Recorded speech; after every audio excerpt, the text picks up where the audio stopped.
Good morning વિદ્યાર્થીઓ.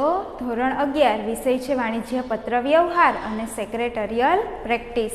વાણિજ્ય પત્ર વ્યવહાર અને સેક્રેટરિયલ પ્રેક્ટિસનો બીજો વિભાગ છે જે વાણિજ્ય પત્ર વિભાગ છે, એસપી વિભાગ.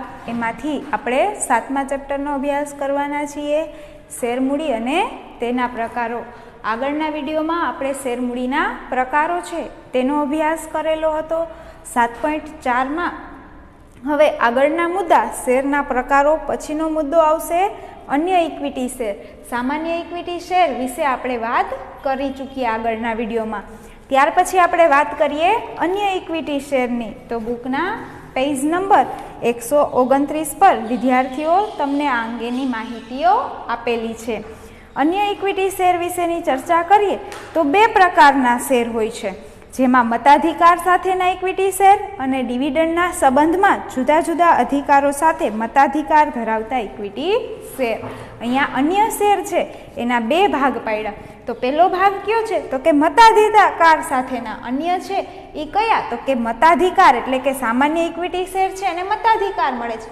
મતાધિકાર મળે તેવા ઇક્વિટી શેર અને એનો બીજો ભાગ સ્વેટ ઇક્વિટી અન્ય ઇક્વિટી શેર છે, એમાં ડિવિડન્ડના સંબંધમાં જુદા જુદા અધિકારો ધરાવતા સામાન્ય શેર, કે જે છે એ ડિવિડન્ડનો દર છે એ અલગ અલગ અધિકારો ધરાવતા હોય, તો એવા મતાધિકાર ધરાવતા ઇક્વિટી શેર, તો એને કહેવામાં આવશે અન્ય શેર. ત્યાર પછીનો ત્રીજો પ્રકાર છે સ્વેટ ઇક્વિટી શેર. તો સ્વેટ ઇક્વિટી શેર વિશે જોઈએ આપણે એનો અર્થ. સૌપ્રથમ, કંપની તેના સંચાલકો, કર્મચારીઓ અને વિશિષ્ટ જ્ઞાન ધરાવતા કર્મચારીઓને વટાવથી અથવા તો રોકડ સિવાયના અવેજથી જે શેર ફાળવે તેને સ્વેટ ઇક્વિટી શેર કહે છે. આ છે તમને 1 માર્કના અર્થ તરીકે પૂછાઈ શકે વિદ્યાર્થીઓ. સ્વેટ ઇક્વિટી શેર એટલે શું?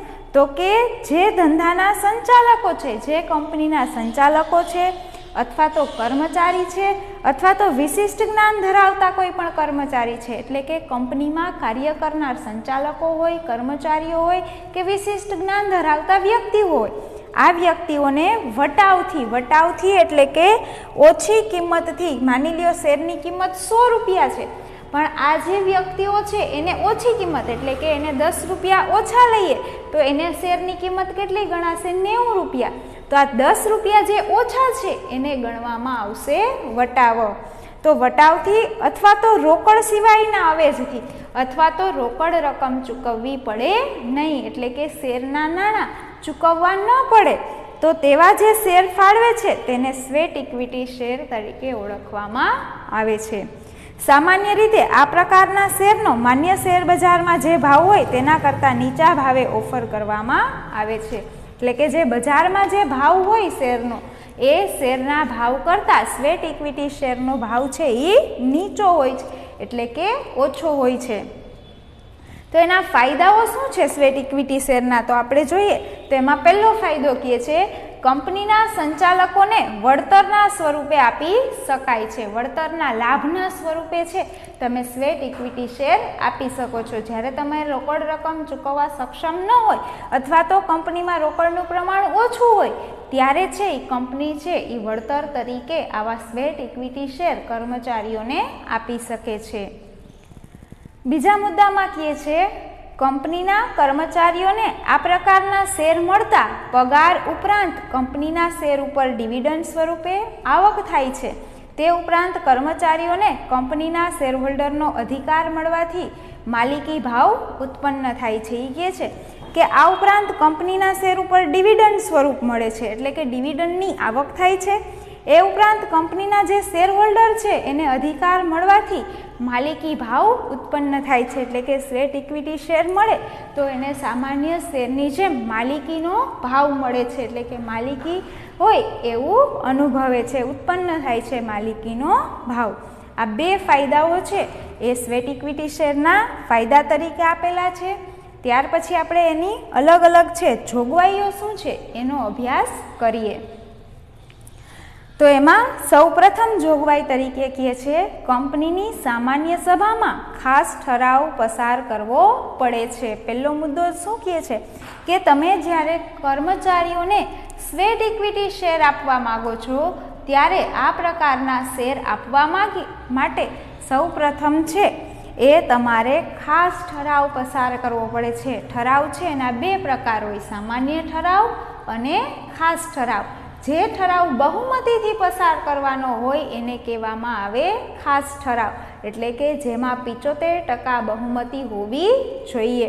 તો આવો જે ઠરાવ છે એ સૌપ્રથમ પસાર કરવો પડશે. જ્યારે પણ કર્મચારીઓને સ્વેટ ઇક્વિટી શેર આપવા છે ત્યારે આ પ્રકારના શેર આપવા માટે એને પહેલાં ખાસ ઠરાવ પસાર કરવો પડે છે. બીજા મુદ્દામાં કહે છે આ ઠરાવમાં કેટલા શેર બહાર પાડ્યા તેની વિગત, વર્તમાન બજાર કિંમત અને કયા સંચાલકો અથવા તો કર્મચારીને આપવાના છે તેની વિગતો દર્શાવવી પડે છે. બીજા મુદ્દામાં શું કહે છે કે તમે જે ઠરાવ પસાર કરો છો, જે ઠરાવ ખાસ ઠરાવ છે, આ ઠરાવમાં કઈ કઈ વિગતોને ધ્યાનમાં લેવાની છે?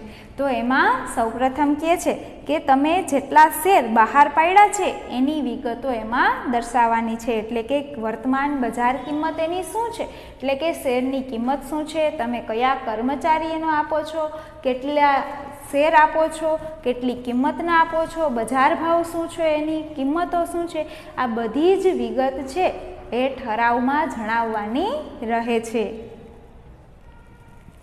ત્યાર પછી ત્રીજા મુદ્દામાં કહે છે કંપની ધારાની જોગવાઈઓનું પાલન તેમજ શેર બજારમાં નીતિ નિયમો અનુસાર નોંધણી કરાવવી જોઈએ. એટલે કહે છે કે કંપની ધારાની જોગવાઈઓનું પાલન તેમજ શેર બજારમાં નીતિ નિયમ અનુસાર નોંધણી કરાવવી જોઈએ. કે જેમ આપણે સામાન્ય ઇક્વિટી શેરની નોંધણી કરાવીએ છીએ એવી જ રીતે સ્વેટ ઇક્વિટી શેરની બજારમાં નોંધણી કરાવવાની છે. અને એ કંપની ધારાની જોગવાઈ થાય અને શેર બજારના નીતિ નિયમનું પાલન થાય એવી જ રીતે સ્વેટ ઇક્વિટી શેરની નોંધણી કરાવવાની રહે છે. ચોથા મુદ્દામાં કહે છે જાહેર કંપની ધંધો શરૂ કરવાનું પ્રમાણપત્ર મેળવે ત્યારથી 1 વર્ષ પછી જ આ પ્રકારના શેર બહાર પાડી શકે છે. એટલે કે જો એ કંપની જાહેર કંપની છે અને એને ધંધો શરૂ કરવાનું પ્રમાણપત્ર મળી જાય પછી તરત જ એ કંપની સ્વેટ ઇક્વિટી શેર આપી શકે નહીં. પણ જે કંપની અસ્તિત્વ ધરાવે એનું 1 વર્ષ થઈ જાય, 1 વર્ષ જૂની જે કંપની છે, જાહેર કંપની માટે લાગુ પડશે આ, જે કંપની 1 વર્ષ જૂની છે તે પછી જ એ વ્યક્તિ પોતાના કર્મચારીને સ્વેટ ઇક્વિટી શેર આપી શકે છે. એટલે કે જે કંપની નવી સ્થપાતી કંપની છે અને એ કંપની જાહેર કંપની છે તો એ કંપની છે એ પોતાના કર્મચારીઓને સ્વેટ ઇક્વિટી શેર આપી શકશે નહીં.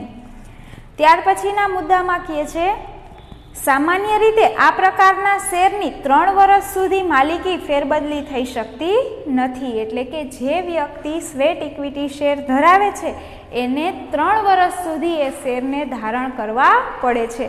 3 વર્ષ સુધી એની માલિકી છે એ ફેરબદલ થતી નથી. એટલે કે માલિકી છે એ બદલાવી શકાતા નથી. એટલે કે એ શેર છે એ કોઈ અન્ય વ્યક્તિના નામે ફેરબદલ કરી શકાય કે કોઈને ભેટ આપી શકાય એવી કાર્યવાહી થઈ શકશે નહીં. જે કર્મચારીને સ્વેટ ઇક્વિટી શેર મળે છે એ વ્યક્તિને 3 વર્ષ સુધી એ શેરની નોંધણી કરાવવાની રહેશે, એની પાસે શેર મૂડી તરીકે રાખવાના રહેશે. એ વ્યક્તિ અન્ય વ્યક્તિને આપી શકશે નહીં. ત્યાર પછી છઠ્ઠા મુદ્દામાં કહે છે કંપની ભરપાઈ થયેલી કુલ શેરમૂડીના 15% કે 5 કરોડથી વધારે 1 વર્ષમાં આપી શકે નહીં, તેમજ કુલ મૂડીના 25%થી વધુ આ પ્રકારના શેર ફાળવી શકાશે નહીં. ખાસ અને અગત્યનો મુદ્દો કહે છે કે કંપનીની ભરપાઈ થયેલી મૂડી એટલે કે જેટલી શેરમૂડી બહાર પાડેલી છે એમાંથી જે રકમ પાછી મળે જાહેર જનતા પાસેથી એને કહેવામાં આવશે ભરપાઈ થયેલી મૂડી. આ ભરપાઈ થયેલી કુલ મૂડી છે એના 15%, એ મૂડી જેટલી મળે છે એના 15% તમે સ્વેટ ઇક્વિટી શેર આપી શકો અથવા તો 5 કરોડથી વધારે 1 વર્ષમાં આપી શકાશે નહીં. તમે 15% લેખે કરો છો પણ એ 15% રકમ 5 કરોડથી વધુ હોવી જોઈએ નહીં. તમે સ્વેટ ઇક્વિટી શેર આપવા ઈચ્છો છો કર્મચારીને તો 1 વર્ષમાં તમે 5 કરોડથી વધુના શેર છે એ આપી શકાશે નહીં.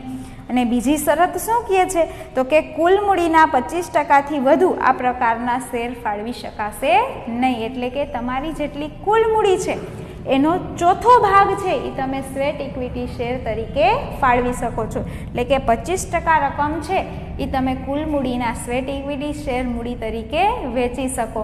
એથી વધારે રકમ છે એ સ્વેટ ઇક્વિટી શેર તરીકે વેચી શકાશે નહીં. તો આટલી છે એ 6 મુદ્દાઓ આ સ્વેટ ઇક્વિટી શેરની જોગવાઈઓ વિશેના આપેલા છે. ત્યાર પછીના મુદ્દો છે પ્રેફરન્સ શેર. તો આ પ્રેફરન્સ શેરનો મુદ્દો છે એ આપણે નેક્સ્ટ વિડીયોમાં અભ્યાસ કરીએ. આ વિડીયોમાં આપણે સામાન્ય ઇક્વિટી શેરનો મુદ્દો છે એ પૂર્ણ કર્યો, જેમાં આપણે સામાન્ય ઇક્વિટી શેર, અન્ય ઇક્વિટી શેર અને સ્વેટ ઇક્વિટી શેરની ચર્ચાઓ કરી છે. નેક્સ્ટ વિડીયોમાં આપણે પ્રેફરન્સ શેર વિશેનો અભ્યાસ કરીએ. Thank you.